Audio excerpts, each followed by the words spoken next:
दोस्तों, स्वागत है आप सभी का राजस्थान नौकरी अपडेट्स के अंदर। दोस्तों, आज से हम जूनियर अकाउंटेंट के लिए बहुत ही शानदार प्रिपरेशन लेकर आए हैं। सबसे पहले आज का हमारा टॉपिक है पंचवर्षीय योजनाएं। तो चलिए दोस्तों, आज हम अपना पंचवर्षीय योजना का पार्ट 1 स्टार्ट करते हैं।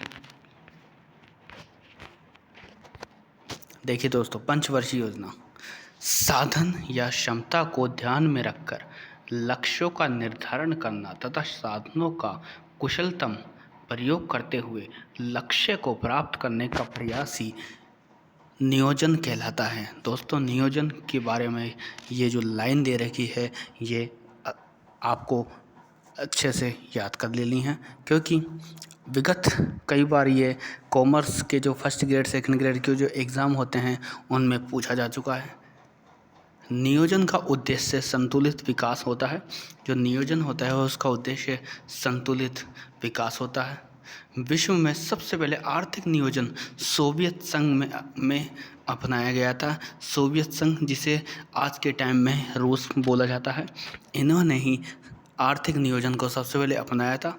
भारत में आर्थिक नियोजन सोवियत संघ से ही ग्रहण किया गया है। रूस से ही हमने आर्थिक नियोजन ग्रहण किया है। भारत में आर्थिक नियोजन समवर्ती सूची का विषय है। दोस्तों, ये जो समवर्ती सूची का विषय है ये भी आपको बहुत ही इम्पोर्टेंट करके लिख लेना है या फिर याद कर लीजिए, क्योंकि ये भी क्वेश्चन काफ़ी बार आ चुका है। भारत में आर्थिक नियोजन का प्रारंभ 1 अप्रैल 1951 को हुआ था। भारत के अंदर 1 अप्रैल 1951 से स्टार्ट हुआ था। भारत में आर्थिक नियोजन का निर्माता सर विश्वेश्वरैया को कहा जाता है। अगर आपको कई बार ये क्वेश्चन भी आ जाता है कि आर्थिक नियोजन का निर्माता कौन है, तो सर विश्वेश्वरैया को कहा जाता है आर्थिक नियोजन का निर्माता। भारत में आर्थिक नियोजन का जनक जवाहरलाल नेहरू को कहा जाता है, क्योंकि उस टाइम कांग्रेस का राज था, मतलब कांग्रेस की सरकार थी, तो इनको ही जवाहरलाल नेहरू को ही आर्थिक नियोजन का जनक कहा जाता है। दोस्तों, चलते हैं सेकंड पेज पर।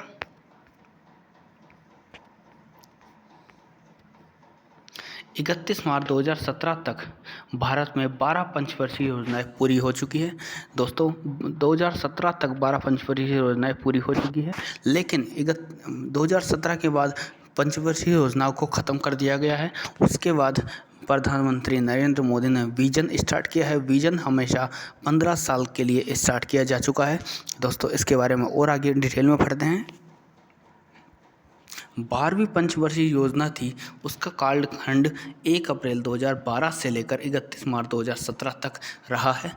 31 मार्च 2017 तक इसका कालखंड रहा है। 12वीं जो पंचवर्षीय योजना थी वह भारत की अंतिम पंचवर्षीय योजना थी।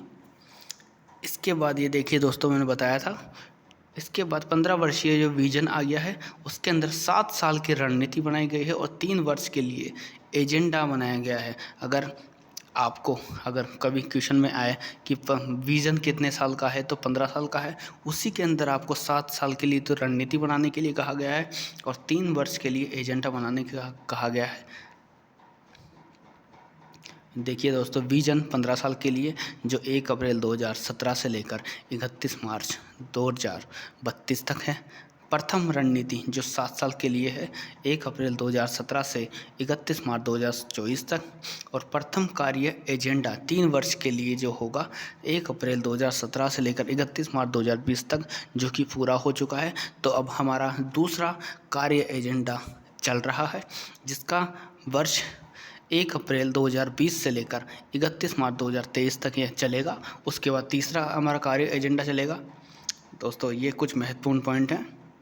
1934 में सर विश्वेश्वरैया ने भारत में आर्थिक नियोजन नाम की एक पुस्तक भी लिखी थी, इसीलिए इनको अपने भारत में आर्थिक नियोजन इन्होंने ही यही लेकर आए थे, जो सोवियत संघ से इन्होंने अपनाया था।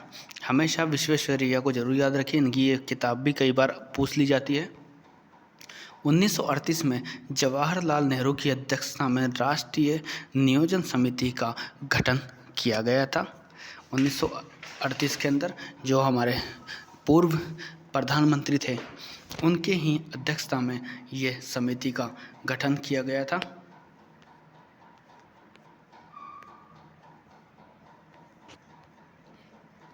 1943 में मन्ना नारायण ने गांधीवादी योजना तैयार की थी 1943 के अंदर।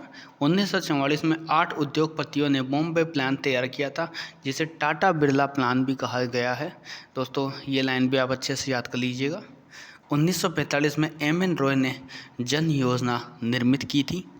1945 के अंदर एम.एन. रॉय ने जन योजना निर्मित की थी। 1950 में जयप्रकाश नारायण ने सर्वोदय योजना प्रारंभ की थी। 1950 के अंदर जयप्रकाश नारायण ने सर्वोदय योजना प्रारंभ की थी।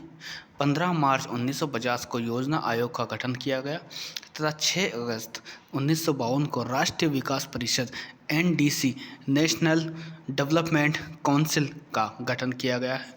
ये डेट कई बार पूछ लेता है। योजना आयोग और NDC दोनों गैर संवैधानिक संस्थाएं रही हैं। इन दोनों का अध्यक्ष प्रधानमंत्री होता है। योजना आयोग और NDC इनके अध्यक्ष प्रधानमंत्री होते हैं, लेकिन अब योजना आयोग को बंद कर दिया गया है, उसकी जगह नीति आयोग आ गया है। ये भी नीति आयोग भी गैर संवैधानिक संस्था है, यह भी याद रखिएगा। पंचवर्षीय योजना का निर्माण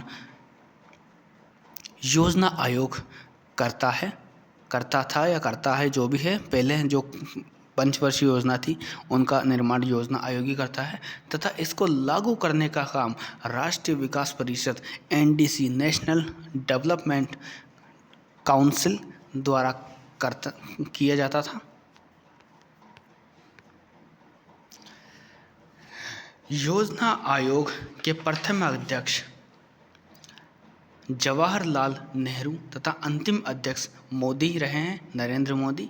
योजना आयोग आपको पता होगा दोस्तों, कल जो हाई कोर्ट LDC का एग्ज़ाम लगा था उसके अंदर भी यही क्वेश्चन पूछा गया था कि नीति आयोग के अध्यक्ष कौन होते हैं। दोस्तों हमेशा याद रखिएगा, योजना आयोग हो चाहे नीति आयोग हो, इनका अध्यक्ष हमेशा प्रधानमंत्री को ही बनाया जाता है।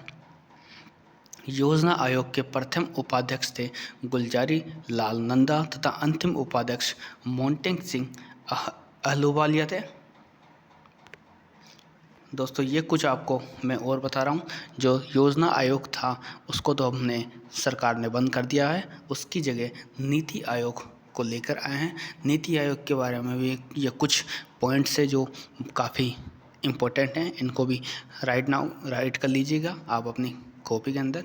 नीति आयोग जैसा कि मैंने बताया गैर संवैधानिक संस्था है, मंत्रिमंडल के आदेशों का परिणाम है। मंत्रिमंडल यानी जो मंत्रिमंडल का अध्यक्ष कौन होता है, अपने मोदी जी हैं, तो नरेंद्र मोदी ही नीति आयोग को लेकर आए थे, ये याद रखिएगा। इसकी घोषणा तो हुई थी 15 अगस्त 2017 को नरेंद्र मोदी ने की थी और स्थापना हुई थी 1 जनवरी 2015 को। दोस्तों घोषणा और स्थापना दोनों में बहुत अंतर है, इसलिए इन दोनों की डेट आप अच्छे से याद रखिएगा। उद्देश्य सहयोगी संघवाद की स्थापना, ये भी लाइन अच्छे से आप देख लीजिएगा। इसकी प्रकृति है दोस्तों थिंक टैंक, बौद्धिक संस्थान। इसके अध्यक्ष होते हैं PM मोदी, जो कल LDC के पेपर में भी आया था। इसके उपाध्यक्ष प्रथम इसके उपाध्यक्ष थे अरविंद पनगड़िया, और जो द्वितीय इसके जो अभी वर्तमान में इसके उपाध्यक्ष हैं वो हैं डॉक्टर राजीव कुमार शर्मा। इसके CEO मुख्य कार्यकारी अधिकारी चीफ एग्जीक्यूटिव ऑफिसर जो प्रथम थे सिंधु श्री खुल्लर, और जो अभी वर्तमान में है वो हैं अमिताभ कांत, जो 1 जनवरी 2016 से इस पद पर आसीन है। इसकी प्रथम बैठक नीति आयोग की प्रथम बैठक 6 से 8 फरवरी 2015 को हुई थी। इसकी गवर्निंग काउंसिल इसके अंदर दोस्तों सभी को शामिल किया गया है, जैसे राज्यों में CM को, केंद्र शासित प्रदेशों में कुछ जगह तो CM होते हैं, कुछ जगह उपराज्यपाल और कुछ जगह प्रशासक, साथ ही साथ इसके अध्यक्ष प्रधानमंत्री। नीति आयोग की कई बार फुल फॉर्म भी पूछ लेता है, national institution for transforming India, राष्ट्रीय भारत परिवर्तन संस्था। अगर आपको इसके PDF चाहिए या फिर ये नोट्स चाहिए तो हमारे टेलीग्राम लिंक को भी ज्वाइन कर सकते हैं। साथ ही साथ दोस्तों हमारा जो पार्ट सेकंड है उसमें अब हम धीरे धीरे सभी पंचवर्षीय योजनाओं की चर्चा करेंगे। अगर आपको ये चैप्टर अच्छा लगा तो लाइक कीजिए, साथ ही साथ कमेंट कीजिए, हमारे चैनल को सब्सक्राइब कीजिए। धन्यवाद।